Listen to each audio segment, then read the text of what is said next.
My name is Mark Nannup. I am Yambiji Noongar. I grew up in Meekatharra and Port Hedland in Western Australia. And something about myself, I really enjoy volunteering and I love hearing the stories of all the old people.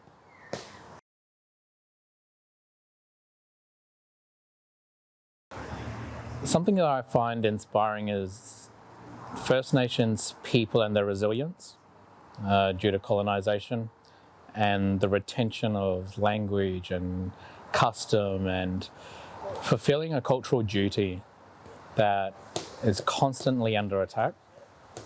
And our ability to come up with ways to make others understand our point of view.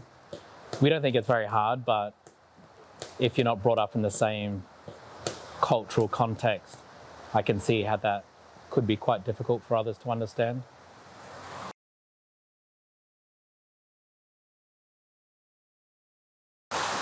The blessing ceremony from Perth was quite emotional. It was great to see our elders show us what is expected. Because when you see stuff like that and how it was done,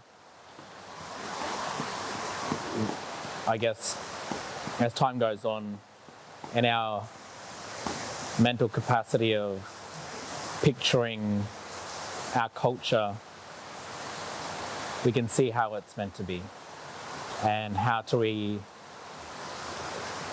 bring it into the forefront of even bigger projects, or how do we extend that across tribes and across the country. And it really made us feel so loved, so admired, and yeah, it's definitely going to stay with me.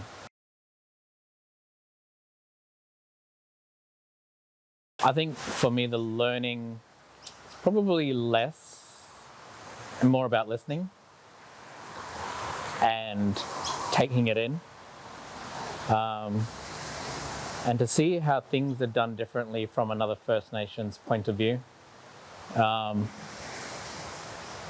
And I guess learn about where we can learn from each other in a Western way of introducing our cultural ways. But for the most part, I think it's just listening.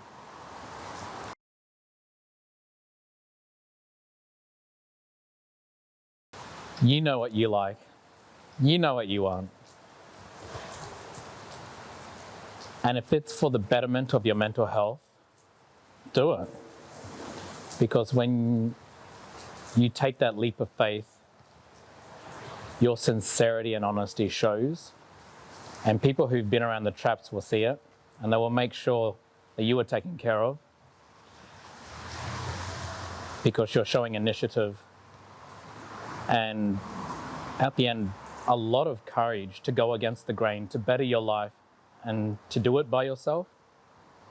And I think people in a lot of high positions were in that position, and they took that leap of faith and people helped them, guided them, and that's the repercussions from stepping into the abyss.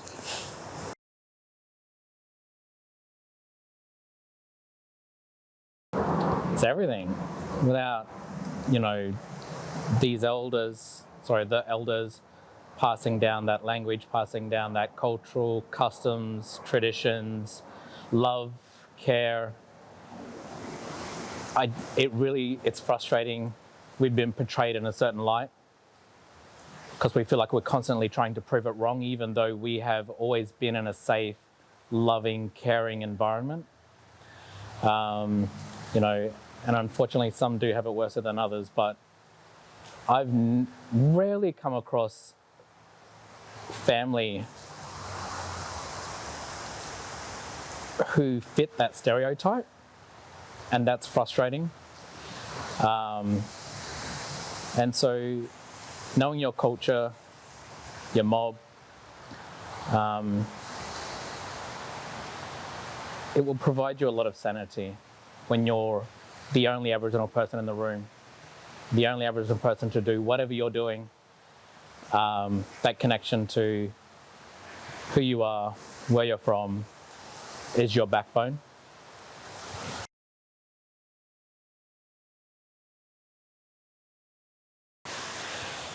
Our connection to country,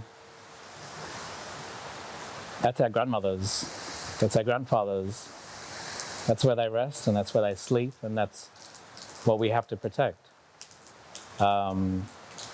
We all go home at some point, regardless of how successful you are. We all go home,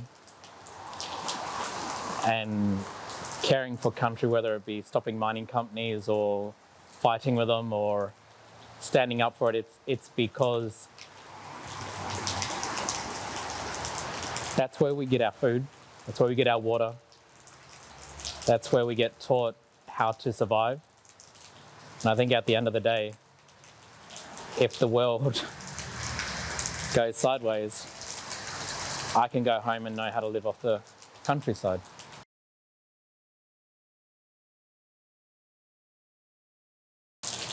I think I'd like to thank people like Belinda, Pat, their generation and the stuff that they had to go through to make sure that we get to experience something that they wish they could have. It's something I constantly think about, and in return, I'm constantly thinking about how do I take that and give it to the next generation, or how do I not overwhelm myself with constantly being pushed back against a system. And they're leading the way, and their kindness and their love and their support, it lets you be vulnerable. And that's the kind of spaces that they create when we have these conferences, is you walk in and it just feels like a big hug. And I've worked in events and conferencing for 8 years, and I've never experienced a conference like the ones that they put on, because they do it right from a cultural perspective. And having all these old people in the room and people who give and share and love, you don't walk past somebody as though you have ego. There is no ego in the room. And everyone will stop you and say, how are you? Where are you from? Who's your mob? And it's honesty and sincerity, and that's love that our old people showed. And, there's always the right people involved with these events. And so I'm very grateful and happy to be around like-minded, beautiful, loving, caring people who are smart, who can justify and put points across to make it a safe space for everyone. Yeah, I think everyone has that one person in their family that goes against the grain to show a better future. And I'm very grateful of my grandmothers who showed that in every aspect.